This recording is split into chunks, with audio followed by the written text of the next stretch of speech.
right, everyone, welcome back to the show, guys. Welcome and happy new year. I hope you guys had a safe and wonderful happy new year. Today's show, we're finishing up the target wave of the build a figure Starro the Conqueror. Again, super annoying having to wait all year long for that. So McFarlane, when you watch this video, please, you need to stop that with Target. We don't want to wait the entire year to get our figures. We just want them to build them. So when the wave started, which was with Ultraman, when I first got the two figures, I actually put them together to get a better understanding of how the mechanisms work. They do lock into place. So unfortunately, guys, I can't sit here and lie to you. I don't have the time to customize as much as I wanted to. I have to be sincere with you guys. I barely have time to get these videos out to you. I'm behind on a lot of reviews. I'm behind on getting the stop motion production going for the channel. So, you know, I'm trying to free up a lot of time and get these reviews and get some of these figures out of the boxes, get them into a video for you, get them stored away, because I don't have the time and I don't have the room to get it going. Now, I did see that in Ink Drop Production, he did a fantastic job not only painting him, not only customizing and putting a light. And I had a few months to look at it to try to think of an idea, maybe get a tea light in here. But the problem here, guys, is that once you put the mechanisms in, it looks like it's a pain in the ass to get out. And I love what he did. He took the figure, he did like a little switch here, or he borrowed through it and put a switch. I don't have time for that. So today we're just going to go ahead and take a look at Starro. All build, how do you build them? I already did the first two parts. It's common sense, guys. I shouldn't even have to do a video like this, but let's just get that out of the way. So let's begin now with the other arm and lock it in place. Get them in there. As you guys can see, already we got them out. And I like what Ink Drop did. He painted him, but I'm going to be honest with you. I kind of like this whole elephant skin crackling that he's got going on for him. You know, he's traveling in space. He would have all that. Trust me, I think that the most that I'll probably do is do a little dry brushing of the pink that he did, follow the way he did it. Yes, guys, I will copy him and get that going. So now let's get the other mechanism in there. And again, guys, once you put this together, as you can hear it clicking, I had to bring him off camera.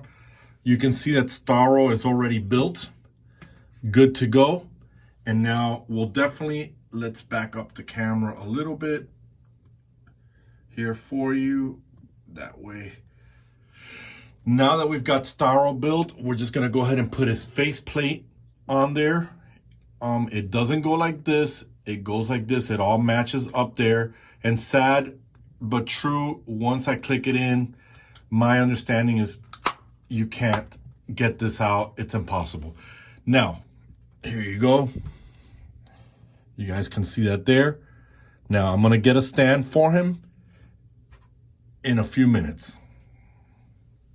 All right, guys.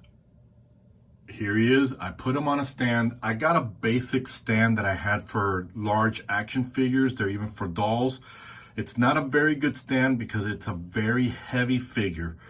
What I can tell you guys is that the Starro doesn't move too well. The articulation's not well, but you know, with some finessing, some maybe softening up the joints in hot water, you can definitely get the figure to move around. It looks fantastic, guys.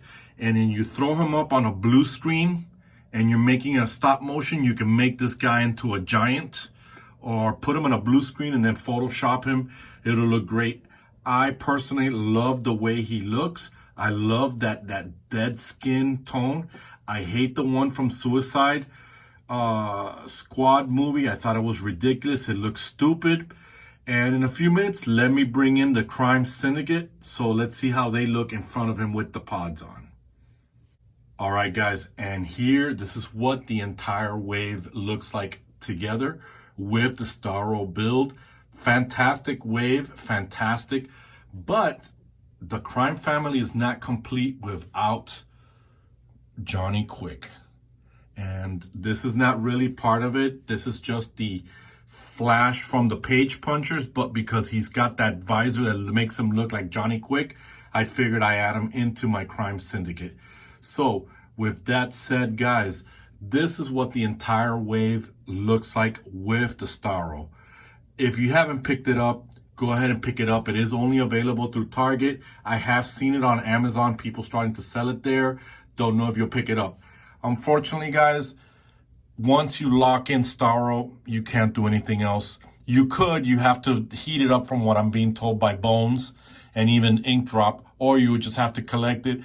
Unfortunately, I don't have the time to sit there and put a light inside the bulb, which is a shame because it almost looks like that's what McFarlane did for us to give those customizers out there. I know he's thinking of the customizers and the collectors, not the animators, but for those of you animating, it is a little rigid. I don't want to move them anymore. If you have them, you could see what I'm saying. But not to mention, guys, for those of you doing Godzilla movies, you now have another kaiju that you can fight against Godzilla. So again, this is all problem solving that you guys can do out there. So let me know in your thoughts in the comments. Let me know if this is a wave you're going to pick up. Tell me your thoughts about your Starro, if this is something you have in your collection. So again, guys, this is Red finishing up the Crime Syndicate Build-A-Figure Starro, the Conqueror. And me and the Crime Syndicate and Starro, we're done. So we are